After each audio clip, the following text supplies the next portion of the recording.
look forward to being back with you in this pulpit. It's been a long time, so I'm so glad to be with you.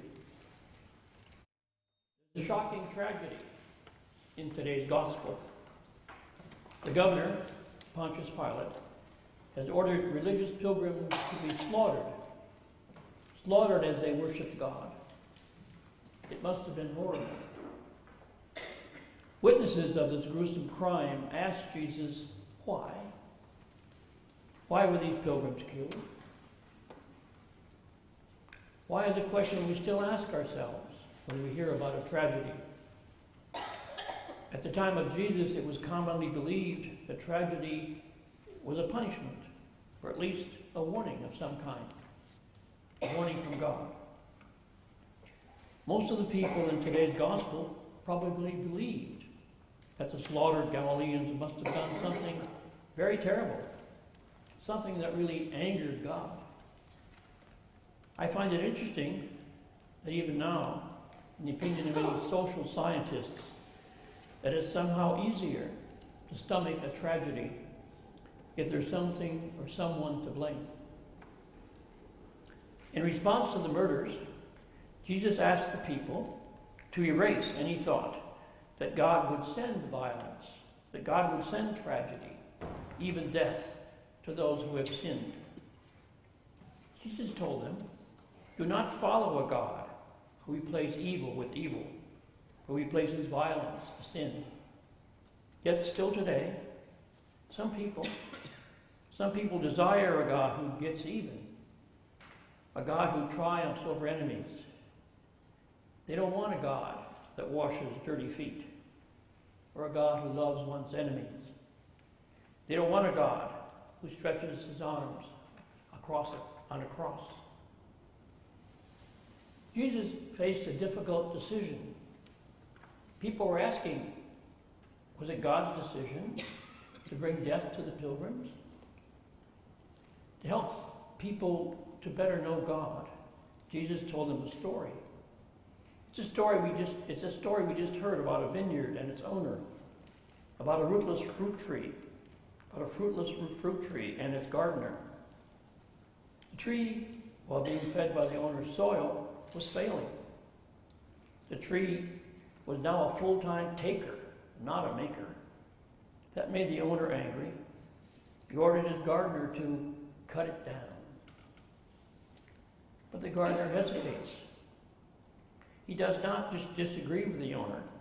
No, the gardener has his own plan. He believes that he can save the tree. He suggests that the owner trust him and give the failing tree another year of life. If the owner agrees, the gardener will give the tree more attention and nourishment. And the owner does agree. The tree gets saved. And there's even a big chance it might live longer than a year while bearing lots of delicious food. So what's the good news? What's the good news in today's gospel? Is it that a fruit tree was saved? Yes, but there is much more. To extract the good news, we must explore just who really are the people in the story. Are we any of them? Who in the story is God? Who is Jesus? I think the vineyard is the world. The owner of the vineyard is God. God sent his son, Jesus, to be the gardener who keeps the vineyard alive and producing. The people of the world, of course, are the fruit trees. The trees that Jesus, the gardener, was sent by God to nourish. I think the world often measures our own wealth by how good we are, by what we produce, by how much we put out for our families, by how much time and money we give to our church and to our community. The world honors competency and sincerity and success.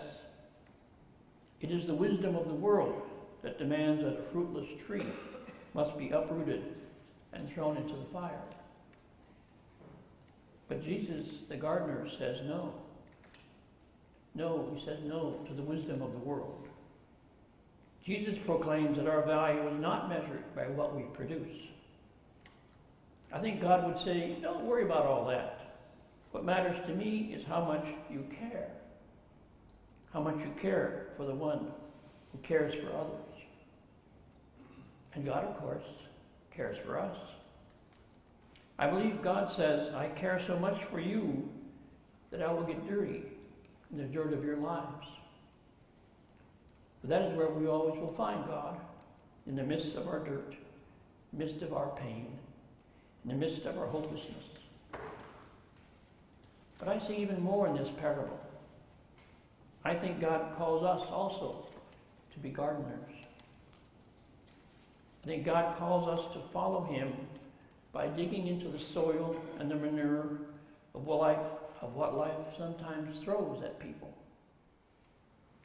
I think God calls for us to care for them, to stand with them, not to save them, but to gently enter into their reality and give them a helping hand. In Paul's letter to the Corinthians, he tells us there's no suffering, no testing that each of us cannot endure. As I see it, it is not that God will somehow magically prop us up to keep us walking through life. I'm sure that Paul's message for us is our day-to-day strength comes from knowing that God infinitely loves each and every one of us.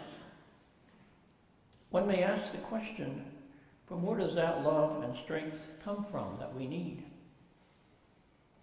It has been my and others' experiences that it often comes from us, the community, the church. So what can we do if at times it seems like that life is just too much to handle? I suggest we look not only towards heaven, but look around in our pews. You see, God is here. The strength to endure can come from each other. It is when we join our hands together, when we even get dirty together, as we dig around the tree of life together.